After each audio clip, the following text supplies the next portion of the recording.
So number one, the first thing that I wish that I knew when I graduated college is that design talent is essentially equivalent to what is called operational excellence in the business world.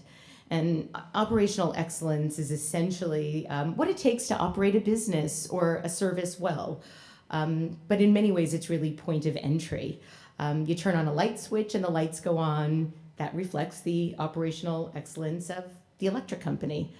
When somebody is interviewing you to do a design job, they expect that you know how to design. That's why they're considering you to do this design job. That has gotten you to the place where it is logical that you'd be considered. You know how to design, you call yourself a designer, and there's an assumption that you're a designer. But that's really not what it takes to get the job. Design is one of the most subjective disciplines out there. I want to ask a question of the audience. Who here thinks that Salvador Dali is a good painter? Raise your hands, please. Okay.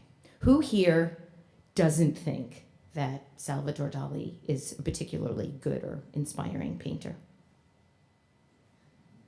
Okay, so we have people that think that he is a good painter and people that think that he isn't a good painter.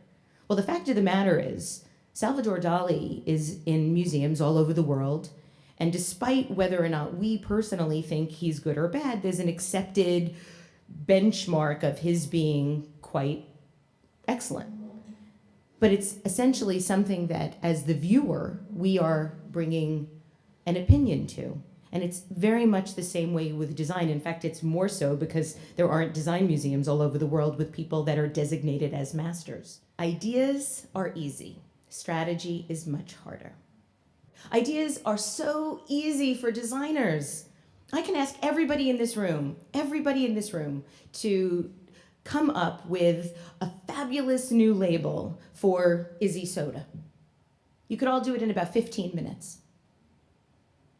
But if I asked you to come up with an idea for a soda that had never been developed before, totally new selling proposition, that would take a lot more time. That might take forever, given how many carbonated soft drinks there are in the market. Strategy is much harder. Coming up with a unique point of difference for a product or an idea is incredibly, incredibly difficult. Now, over the last 10 years, we've heard that word strategy next to design ad infinitum. And almost everybody I know thinks that they do strategic design. When I do lectures like this and I talk about strategy, I often ask a very, very simple question. What is strategy? And even though there are hundreds or thousands or millions of people that think that they do strategic design, I'm never able to get from the audience, when I ask this question, the Michael Porter Harvard Business School definition of strategy. And I find that really sad, because if we're saying we do something, we should know what it is we're doing.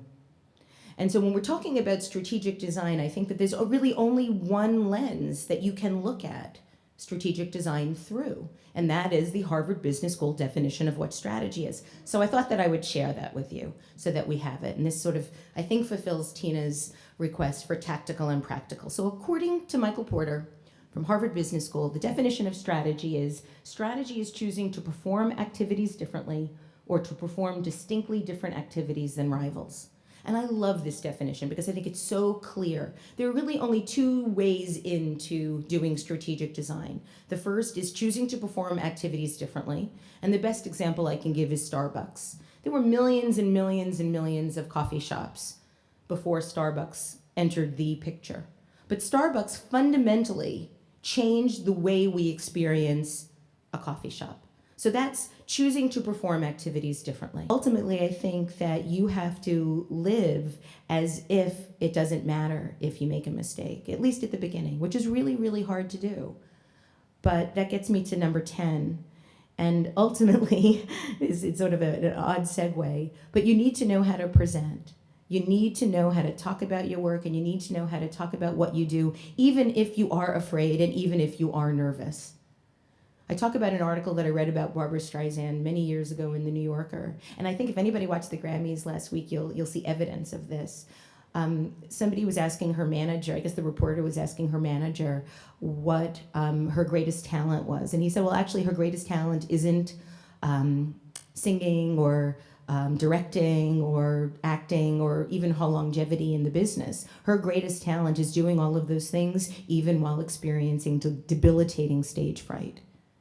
And if anybody saw the Grammys, after she finished singing, she actually said, I think she thought that they had gone to commercial, was, I can't believe how nervous I am. Barbra Streisand, I mean, it's amazing. So I think if we approach our work knowing how to present, it'll give us tools that help us circumvent the nerves or the fear.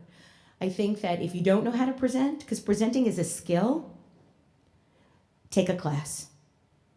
Presenting is a skill in the same way that design is a series of skills. Presenting is a science. You're too busy to do something. I want to talk to you about what busy means. I think busy is a 4-letter word. I think busy is never about busy in the same way that sex is not about sex and money is never about money. Busy is a way of organizing your priorities. And we use being busy or thinking that we're busy as a reason not to do something that we really want to do. If you're not doing something that you really want to do, then you really don't want to do it. If you really want to do something, you will find the time to do it. So be honest with yourself. If you're not doing something that you tell yourself that you want to be doing, it means that you don't want to be doing it. And so figure out either how to do it or what to do instead. And ultimately, I think it's important to consider the 2 ways of living. You can live out of fear, where everything in front of you is something that is unnerving, or you can live out of power, where everything could be an opportunity if you let it. And so I think in order to strive for a remarkable life, you have to decide that you want one. Because if you expect less, less is all you're going to get. And so I hope that the force be with you. And I thank you for your time and for coming out in this miserable weather. Thank you very, very, very, very much.